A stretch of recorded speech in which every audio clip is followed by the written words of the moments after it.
Thank you for tuning into this week's presentation on School as a Learning Organization, developed by Samantha Dyer, Tyler A. McElligott, Leslie Moncrief, Mandy Seabold, and Shamira Williams.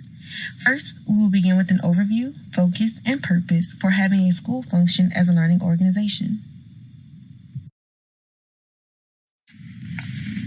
The ending goal of continuous school improvement is to cultivate and create learning organizations that can function and collaborate together in working towards common desired results. Instead of focusing primarily on gaps, compliance, and adequate success, School as a Learning Organization focuses on the vision, commitment, and results that the institution desires for all students. When a school views themselves as a learning organization, the entire establishment joins together in committing their energy to working on the same page while moving the system forward. Becoming learning organizations requires a framework for improvement in teaching and learning for every student through the use of comprehensive data and like-minded goals. Moving away from compliance and moving toward a commitment to excellence. For the remainder of the presentation, we will use Bernhardt's interpretation of improvement as our working definition. In order for a school to become a learning organization, the leader must commit and engage staff, not just enlisting, recruiting, or simply getting staff to buy in. It is important to empower staff with school-wide data. When the staff sees it all, they understand the results. Providing data tools is also key. Spend time analyzing the data, not just organizing the data. A shared vision must be cultivated. Everyone understands, everyone is a part of the creation, and everyone will implement if they are involved in the vision. Collaborative work cultures will also look like more hands on deck equaling more improvement, and it will also assist with overcoming the status quo. Support for teachers is also paramount. It is a part of the improvement process, and it can also look like professional learning and strengthening the partnerships between parents, the community, and businesses. And finally, the leader must engage and evaluate often. Through staff evaluation processes, reflection becomes second nature, and it will also ensure that staff is making purposeful decisions. Issues that may arise when attempting to implement a learning organization are as follows. Number 1, getting staff to buy in. And I mean real commitment, not just enlistment. Commitment encourages staff to share input, work together as a team, and go the extra mile. The next issue is implementing data tools specific to organizations' needs. So cost and budget, ease of use, availability, these are all important considerations when it comes down to the types of data tools. Utilizing and identifying change agents best suited for the roles can also be a challenge. You need not only those with a desire, but those with specific knowledge as well. Next, encouraging a collaborative environment. This can be harder said than done. If all staff are committed and engaged, this should come naturally. However, if you have any outlying members, you will have to address their underlying issues first. And finally, time. What is one thing most people do not have enough of? Time allocation has to be addressed to ensure adequate data collection, analysis, and planning. For a school to be a learning organization, a continuous school improvement plan must be developed and implemented. While continuous improvement is grounded in systems thinking from the late 1930s, this universally acknowledged practice has failed to live up to its promise, especially in high-poverty schools that need it the most. According to Elgart, many reasons exist for its disappointing results. An emphasis on compliance over commitment, the need for annual improvement leading to short-term fixes, narrow measures of progress resulting in narrow strategies to improve them, and the challenges of building on gradual improvements over time. But as with anything else, the process of continuous school improvement is exactly what its name states: continuous.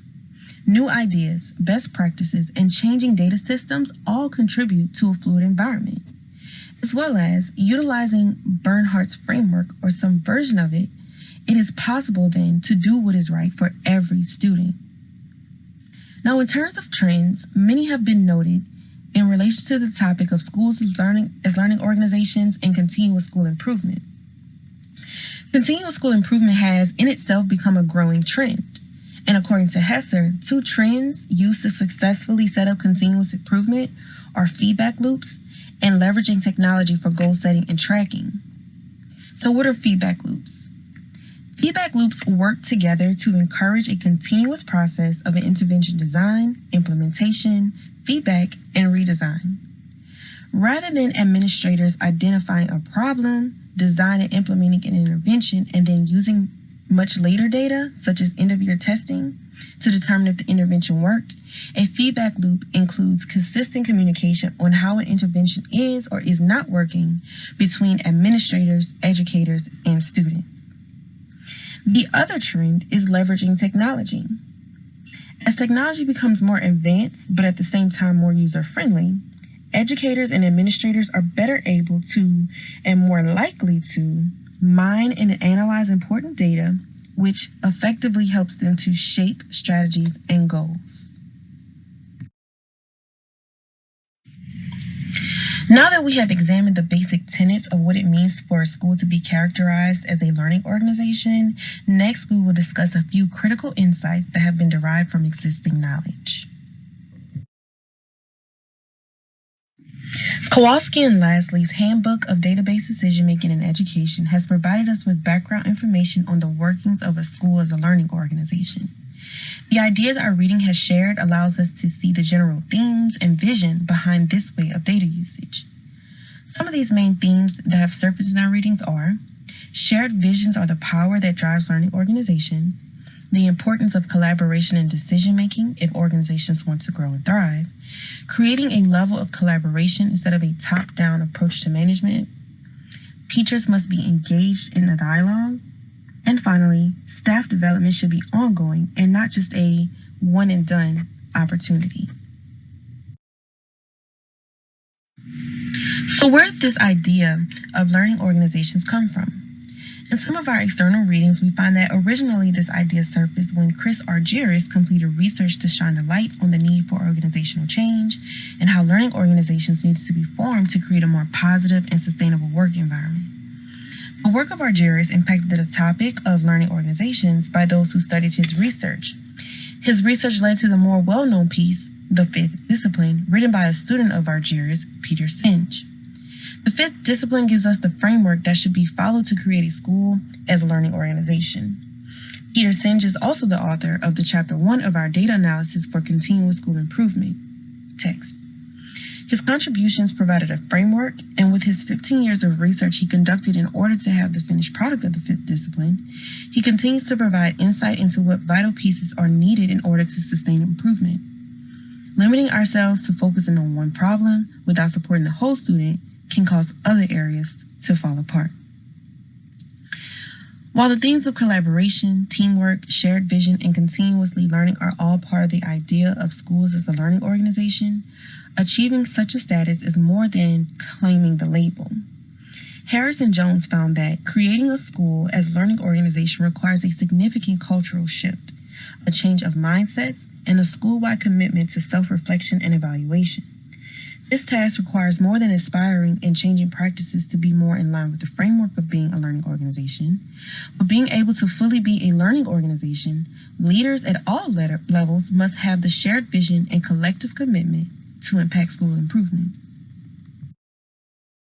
When it comes to implications for practices and policies, the question that most often arises is, how does a complying school become a true learning organization? Bernhardt's response to this question is that it looks like moving schools from focusing solely on gaps, compliance, and being adequate to becoming learning organizations that create the vision, commitment, and results they want for all students. The implications of school as a learning organization on practices and policies boils down to a quick summary of what we have learned throughout this course. Bernhardt provides a list of what she states are non-negotiables, i.e. absolutely required, when transforming from a school focused on compliance into a true learning organization. So what does she consider to be a non-negotiable? Gaining staff commitment, empowering staff with school-wide data, providing appropriate data tools, creating a shared vision, developing a continuous school improvement plan that can assist in implementing the shared vision, creating a true shared decision-making strategy, identifying change agents who can lead and carry out specific tasks, creating a collaborative work culture, providing support through the processes of utilizing professional learning and partnerships, and finally, encouraging staff engagement and evaluating every step of the way, from processes, programs, the vision, etc. In conclusion, if you would like to deepen your understanding of this concept, ponder the following prompts. A. Consider Bernhardt's non-negotiables. Explain how you would prioritize these recommendations in a setting of your choice. B. Describe current trends or structures in your setting that reflect either one or two of the strategies presented. And C. Identify an issue that inhibits a true learning organization at your site, and try to develop a plan on how to minimize, prevent, or eliminate the effects. This brings us to the conclusion of our presentation. Thank you for listening, and we hope that you gain more clarity regarding what it means for schools to function as a learning organization. If you have any questions, please feel free to reach out to any of the contributors for this group. And please take a look at the references page for further review.